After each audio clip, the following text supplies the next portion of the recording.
Hello and welcome guys. Ngayon nga samahan nyo ako muling mag-unbox ng panibago nating parcel mula sa Shopee. Panibagong collection na naman to para sa atin guys. Sana nga lang maganda yung quality ng nabili natin. Mamaya may sasabihin ako sa inyong ikakagulat nyo guys. Make sure lang na nakatuto kayo. At yun nga, sabi ko nga kanina, make sure lang din na nakasubscribe kayo para updated kayo sa mga bago nating uploads na video guys. Ayan, i-unbox ko siya in 3, 2, 1, let's go!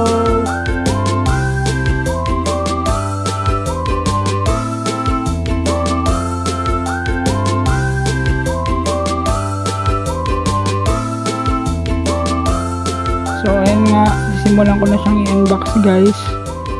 Actually, nakakabigla itong ano na to. Itong items na to kasi gabi na siya dumating.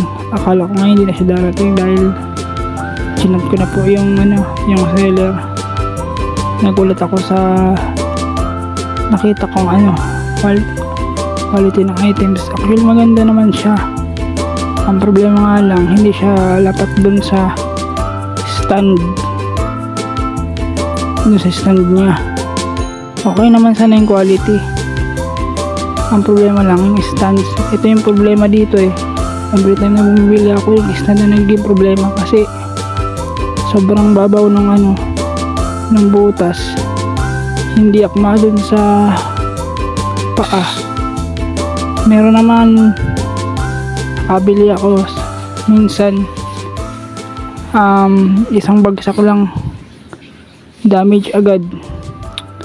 So napakahirap talaga bumili ng quality items. Napakahirap bumili.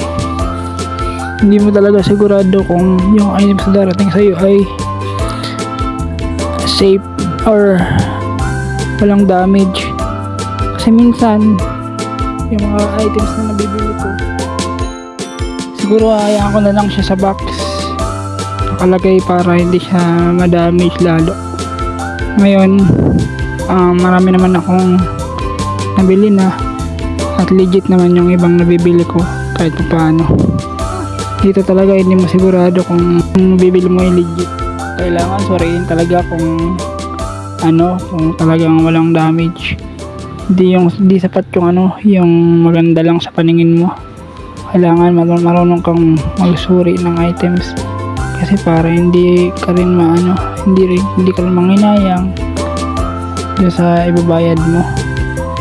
Although pwede naman siyang i-return, pero yun nga lang, sabi ko kanina, maraming prosesong pagdadaanan pa. Pero ayos na yan. Ilalagay na lang natin siya sa box at di na natin siya gagalawin. For display purposes na lang yan guys, para hindi siya ma-damage ng gusto. Or kaya pang regalo ko na lang ngayong Pasko. Makatulong pa tayo, di ba? Yan naman talaga ang purpose niyan. Ang purpose ko lang talaga kasi niyan para lang may gamitin tayo sa live. Kaya ako bumibili ng ganyan.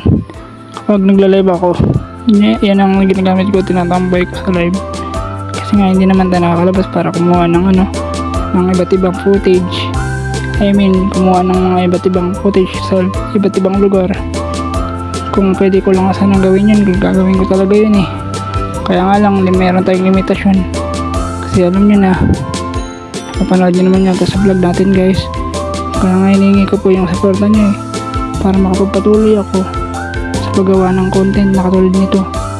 O kahit anong content na gusto nyong itakil natin sa channel na to, basta yung pakinabangan at makapulutan ng aral, ng inspirasyon ng mga tao makapanood sa atin. Kasi gaya niyan, hindi ko talaga sigurado kung gagamit ko pa talaga yan sa live or hindi. Sana magamit natin.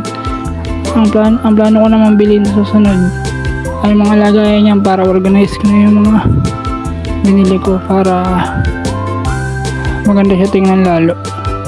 Para kapag every time na may gagawin ako na kailangan ko yung mga yan, hindi ko na kailangan hugutin doon sa pinaglalagyan nila.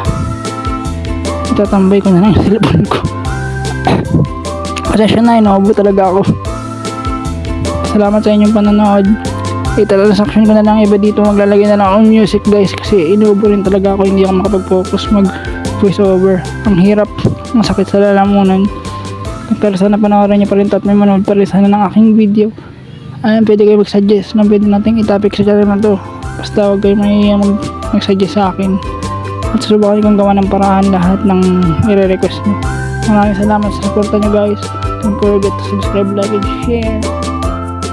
So ayan, isa ko nang tinatanggal sa karton yung mga parts.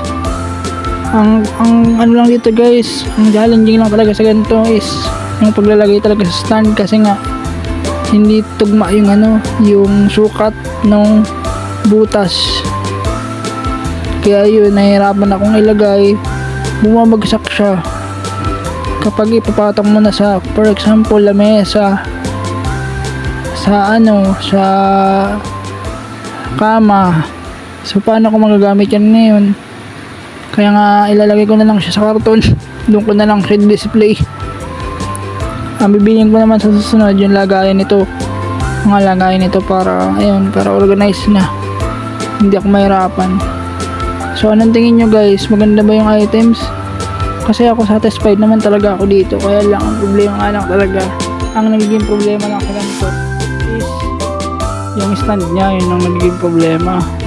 Kasi nga sa halip na dumiretso siya, gumigiwang siya kapag natagal na naka-display.